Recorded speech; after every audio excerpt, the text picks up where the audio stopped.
Namaste and welcome viewers to another brand new episode of Mirror Prime. I'm Ashish Pareek. In fact, earlier this morning, a massive earthquake struck the Tibet Autonomous Region, the epicenter of which lies near the Tingri County.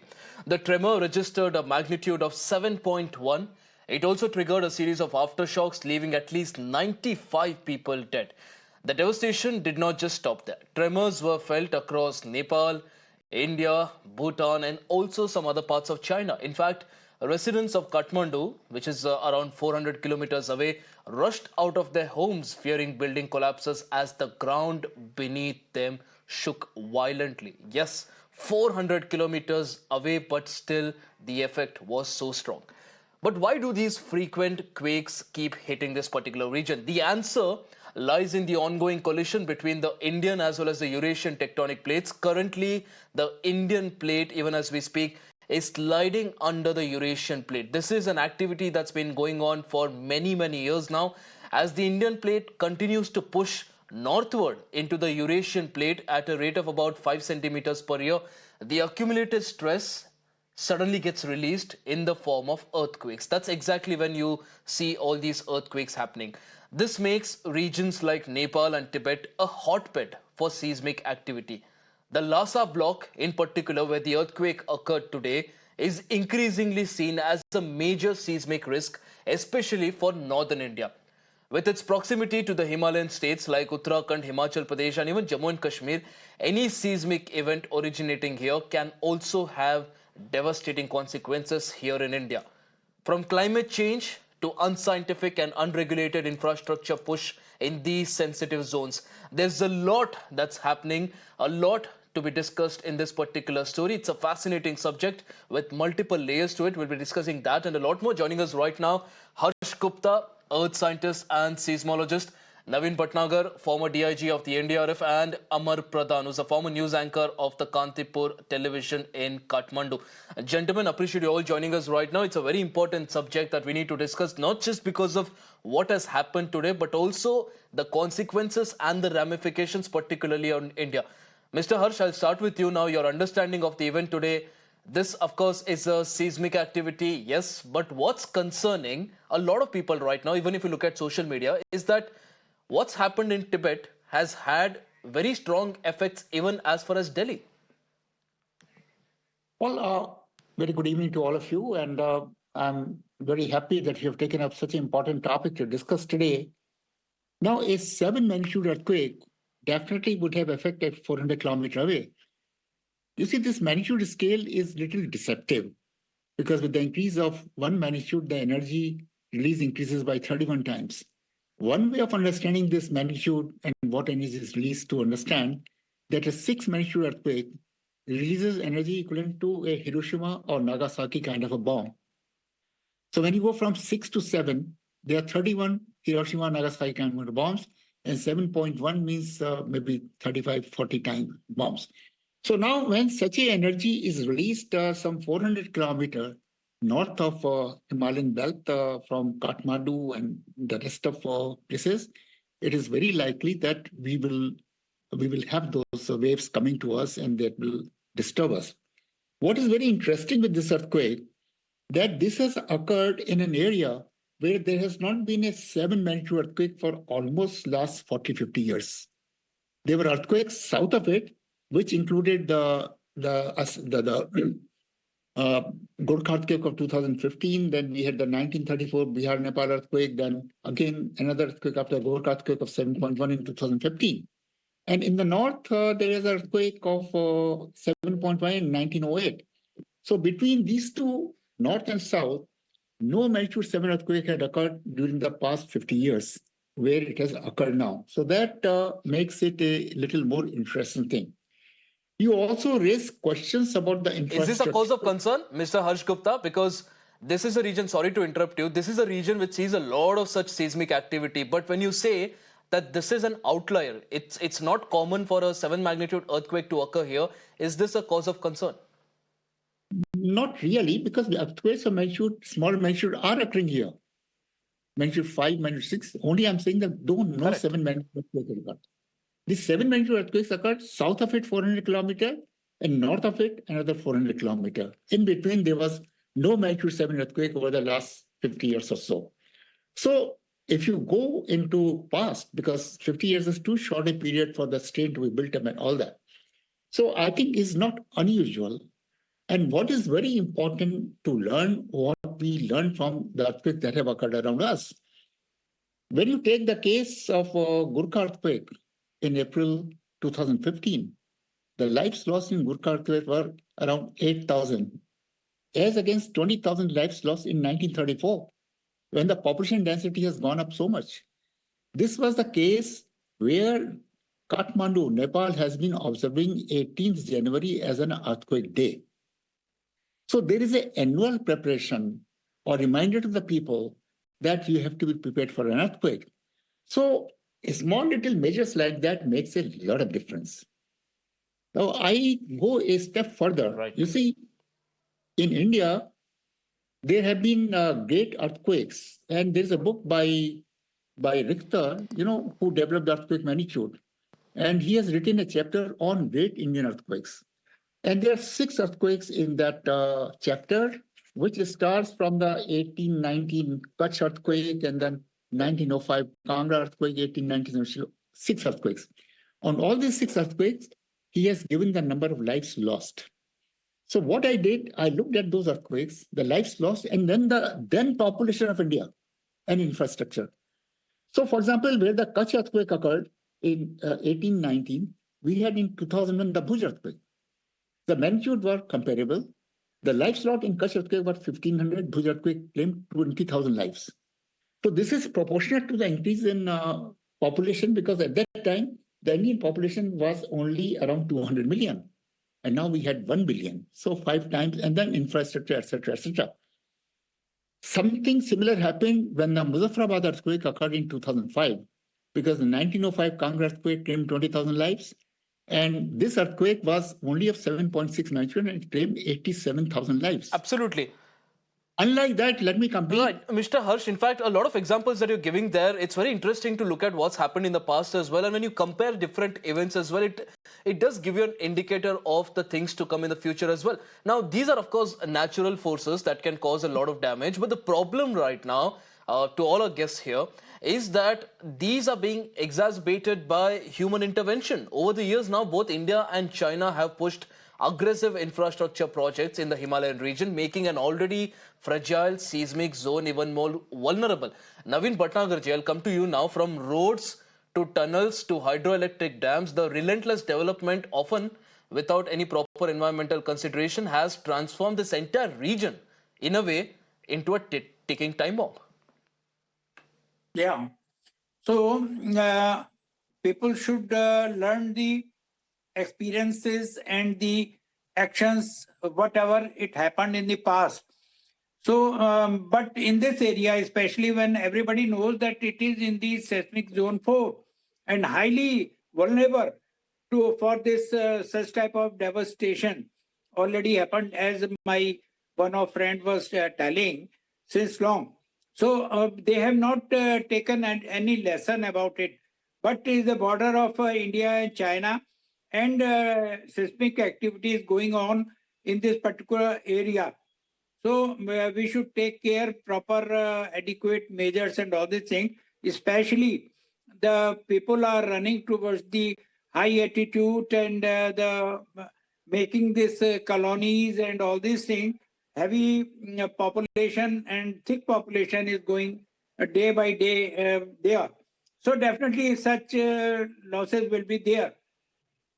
So, but anyhow, we are ready to meet the challenges, but nothing can happen because we don't have such type of technology to predict or to say something before coming this earthquake.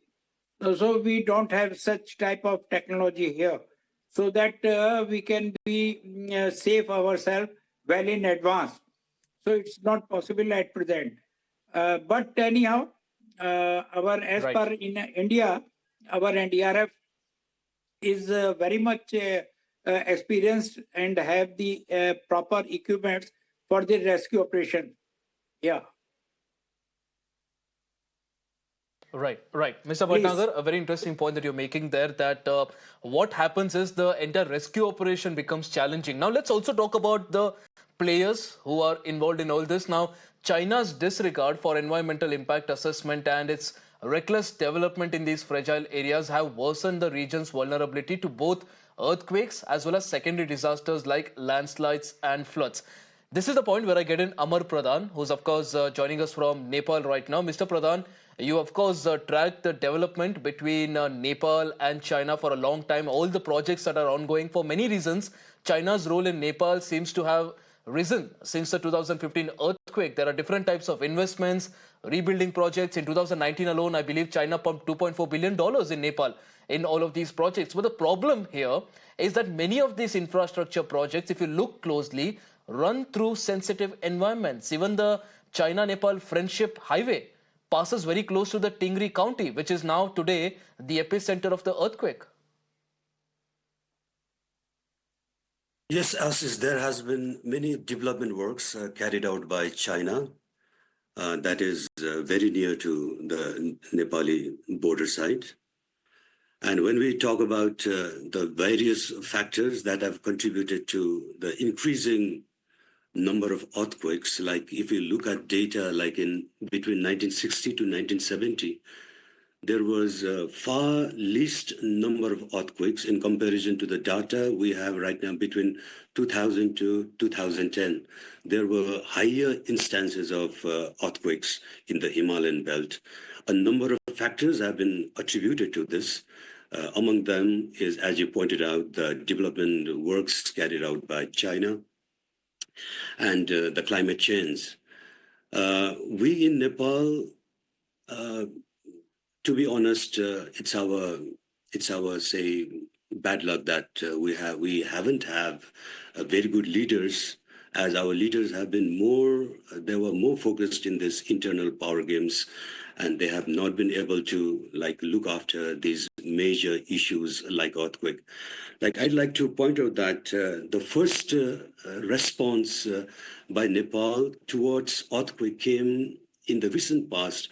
That was back in 1988 when the eastern part of Nepal was hit by a earthquake that measured about 6 in the Richter scale. And that was the first time that Nepali authority here, they started making some kind of plans how to deal with the earthquake, and the programs and the plans that the Nepali leaders made was rather a response rather than the preparedness. And recently we had this Natural Calamity Relief Act, which was about after this 2015 earthquake, which has kind of Mr. Pradhan, acted sorry to on interrupt, but you the said Preparation that Act a lot also. of power games, internal power games, is now not letting Nepal oppose this. But why do you believe Nepal has not very firmly told China that all these so-called development projects that you're doing, which at the end of the day is only to counter India, there's no development agenda there. All of these projects that China is now initiating, even giving Nepal some money as well, at the end of the day, it is putting the lives of people at risk, not just in China, not just in Nepal, not just in India, but even in Bhutan. So it's not Yes. the power games that China is playing. It might say that Nepal will benefit from all these projects, but at the end of the day, it's putting all our lives at risk, because while they continue with all these projects, they do not they don't care about what's happening with the environment. All of these projects are happening at very sensitive zones. Yes, Ashish, you are very right. I would also like to remind our viewers that there are about 47 glacial lakes in Tibet and Nepali region. These glacial lakes could burst because of there is the danger of outburst of these glacial lakes, and that poses a massive danger to Nepal and India and the southern parts. And so, as you're right, so once again, it's the Nepali leaders. Okay, once again, okay, it's about the question of the Nepali leaders, the morality, the ethics of the Nepali leaders. They are not in a position to talk in such a way with the Chinese leaders. Okay, we look towards India Right. as our big brothers, and something similar with Chinese also. No, the China also. And like as we know, like many Indian journalists, okay, the people in India, they know that the kind of the interference, okay, the kind of interference that happens in Nepali politics. So we are actually not in a position, the Nepali leaders, it's our very bad luck that our Nepal leaders are not in a position to talk in such a Absolutely. I way mean, with the the Chinese arm leaders. twisting tactics of China, nobody's a stranger to that. Everyone knows what's really happening. And it's very sad that China, in fact, Nepal is not able to stand up to China and say very categorically that these development projects, which you think are development projects, are actually affecting the entire region. Mr. Harsh, of course, we talk about China and what they're doing, but even in India, India isn't blameless either. There are multiple projects, from the Char Dham project to the Tehri Dam project, all the hydropower plants that are being constructed, the tunnels that are constructed. There are a lot of concerns about many of these projects. We've seen what happened at Joshimath as well. Do you think authorities are purposely turning a blind eye? Because as early as 1970s, I believe there was a report, MC Mishra Commission report, which said that any construction activity in the Himalayas is not going to help because the region is vulnerable. It is going to cause a lot of issue. There was another report in 2006, Wadia Institute of Himalayan Geology report. There was another report last year, a NASA study as well, which said the same thing. Big question here is, what's the point of this so-called development if it is putting the lives of the people at risk, the same people that it is supposed to benefit? Okay, my simple answer to this question, which is a very important question, is as follows. There is no dearth of development in Taiwan. Taiwan in 1999 had a 7.6 earthquake, the Chi earthquake, which killed 1,500 people.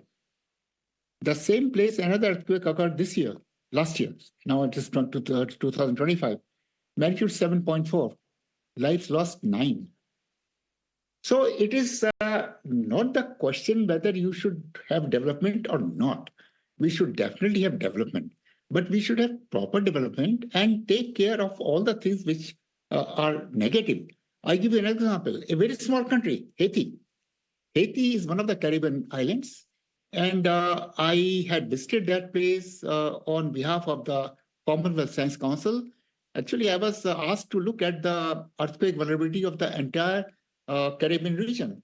And Haiti was one of the worst because they were not ready at all. But as it happens that all the reports are just filed and nothing happened, in 2010, Haiti had a 7.1 magnitude earthquake, which claimed 320,000 human lives. Only a 7.3 earthquake. So those people woke up and they started working and they did quite well because in 2021, same place was visited by a 7.3 magnitude earthquake, bigger than the 2010 earthquake. Lives lost had reduced just to 250 from 320,000. So what I'm trying to give you the examples, Right. These are examples which demonstrate that development and earthquakes can be handled together if you make your houses earthquake-proof. Techniques are available. Look at Japan. Is there any dearth of Absolutely. infrastructure? Absolutely. And magnitude for 6 earthquakes just come and go. Not a single life is lost. So it is Absolutely. a question of understanding Absolutely. what causes the damage, how to avoid it, and all those techniques are available to us. It is not something to be invented. It's only a question Right. of implementation. And that's what you have rightly said, that we need to implement. Absolutely. Mr. Gupta, very, very interesting point. I've just got a couple of minutes on the broadcast, and I think this is the point that I want to pick up on because you clearly have said that earthquake is a natural phenomenon. We can't do anything about it, but the damage that it causes, I think we can do a lot to limit it as well. Absolutely. On that note, Absolutely. Naveen Bhatnagar ji, your closing remarks. When you go ahead for all of these rescue missions, I'm sure you've seen a lot of these issues coming up even in mountainous regions. Do you see an absolute lack of preparedness on the government's part or the authorities' part as far as these projects are concerned? Because they promise a lot, the DPR says a lot, but at the end of the day, the environmental assessment or the crucial environmental permissions that are required, all of them are missing, and all that only comes to light when there is a massive tragedy. I'm not sure how many projects there are out there, even in mountainous region, even today, that do not have the requisite permissions. Exactly. So anyhow, It is a question of the state government as well as the central government and the organizations who are working there in that particular region. So, but from rescue side, as and from NDRF side, I can say that we are prepared. We have all the latest equipment to meet out the challenges, and we are doing, and we will do. So there is no problem in the rescue. But why we are not taking care about the prediction? A lot of risk is going on, research is going on, all the things are going on. So we should take care about it to find out the advanced warning system if we can do it. But at present, we are unable to fetch the requirement. Right. And we can do to check and balances about this.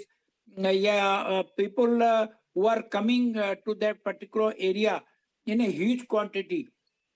Buildings are not being prepared as per Absolutely. National Building Code, especially the Indian side of Tibet. So it should be taken care about the state government as well as the administration also. So I'm afraid if we will not going to solve this problem or will not take care about it, so this type of thing will go and human losses will be there. And second, we should start the training. Absolutely. Of course, Naveen ji, very interesting point that you're making there. At the end of the show, you're talking about, I believe, the carrying capacity of all these places. There's a lot of money that is spent there, a lot of investment as far as the buildings and the infrastructure is concerned, but not even a fraction of that is spent on making sure that if something goes wrong, at least the people who stay there, the people whose lives are at risk, they are kept safe. I think that's the biggest takeaway from the show today, that yes, development is important, but at the end of the day, just building tall buildings isn't development. It's all-round development that needs to be the focus. And unless we learn a lesson, the nature is unrelenting. It will continue to teach us a lesson. And I think none of us really want that. I really appreciate you all joining us on the broadcast. Mr. Harsh Gupta, Naveen Bhatnagar, and also Amar Pradhan for joining us from Nepal. Viewers, on that note, it's a wrap on this edition of Mirror Prime. Lots more lined up on the other side. Stay tuned.